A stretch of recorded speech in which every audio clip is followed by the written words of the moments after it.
Saving is hard. I'm going to talk about 6 strategies for saving more. Not all of these strategies may work for you, but maybe 1 or 2 will. Number 1 on the list is to automate savings. Have the amount you want to save each month deducted from your paycheck and deposited directly in your retirement savings account. Or have it automatically transferred to your retirement savings when your paycheck is deposited in your bank account. I realize that automating savings does not reduce your expenses, but it does make it much more likely that you will save. Number 2, focus on the big stuff. First, insurance and mortgage. If you can get the same insurance or mortgage for less money, you'll be able to save more money with less pain.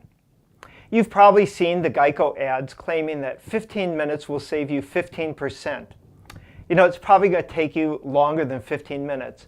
However, if you have auto, homeowners, or other major insurance policies and haven't recently shopped for better prices, you're almost certainly going to save substantial money by doing so. In the videos on insurance, we'll talk more about comparison shopping for insurance policies, as well as lowering insurance costs by choosing higher deductibles. If you own your home and haven't recently refinanced, you may be able to save money by refinancing. Whether refinancing is going to save you money depends upon changes in interest rates since you got your mortgage. Currently, rates are low, so you may be in a position to save money. But you need to shop carefully for a new mortgage. You need to understand the costs and the fees that banks add to mortgages, and you have to get multiple quotes. Please watch the course video on refinancing before you refinance. Now, your car. Is your car too expensive for your income? If so, sell it and buy a cheaper one. Is it getting old and scratched up? If you want to save money, keep on driving it. Sure, old cars need repairs occasionally, sometimes big ones, but on average, it's cheaper to maintain an older car than to buy a new one. Eventually, though, you may have to let go. I parted company with my 1988 Volvo last year after driving it 225,000 miles. If you own or rent a home, which you can't afford, you're not going to be able to save today, which means you'll live less well in your retirement years. So try to find a place you can afford. Moving's expensive and it's emotionally difficult, but in some cases it is the right option. Or maybe you can find a roommate who can help you afford the place that you're in. Number 3, want to buy the same things for less? Save first and then buy. Don't buy on credit. And don't rent to own. Want to spend 5, 10, 20% or more on the things you buy? Get out your credit card and run up a big balance. Number 4, increase your income. Obviously, that's not always an option, but it might be for you. With your current skills and experience, could you get a higher paying job? Could you earn more with another degree or professional training? In the long run, this could be a good way to increase your income. However, just as it's important to shop carefully for a mortgage or for insurance, it's important to shop carefully for degrees, programs, and training programs. You want to make absolutely sure that you've got the necessary skills and enough time to successfully complete any program you start.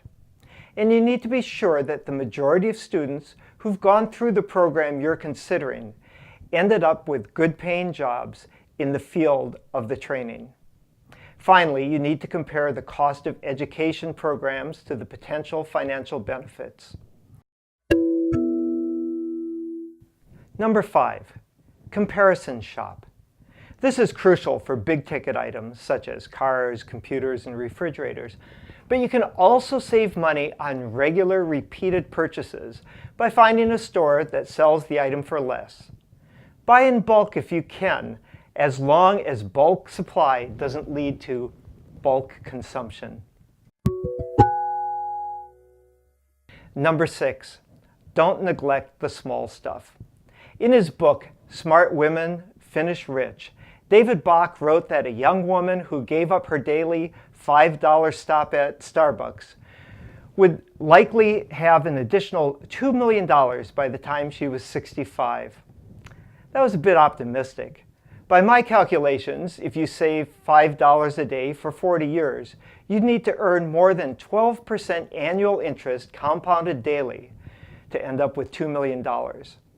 But if you got a more reasonable average annual market return of 7%, you'd still end up with around $380,000 at the end of 40 years. Of course, because of inflation, $380,000 won't buy you as much in 40 years as it does today. It'll more likely buy you about what $140,000 gets you today. The importance of denying yourself small luxuries when trying to save has often been exaggerated. However, there is truth to the claim that small, regular savings do add up. The important insight is that spending is about trade-offs.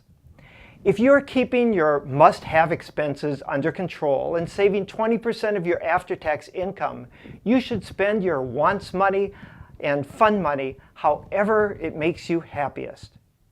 But you can only spend it once. $5 a day is about $152 a month, or $1,825 a year. Would you rather enjoy a daily cafe latte venti, a monthly dinner at your favorite fancy restaurant, or a more expensive annual vacation? Would you like to give some of that money to others? It's up to you. The money you budget for things you want is yours to spend as you want, but you can only spend it once.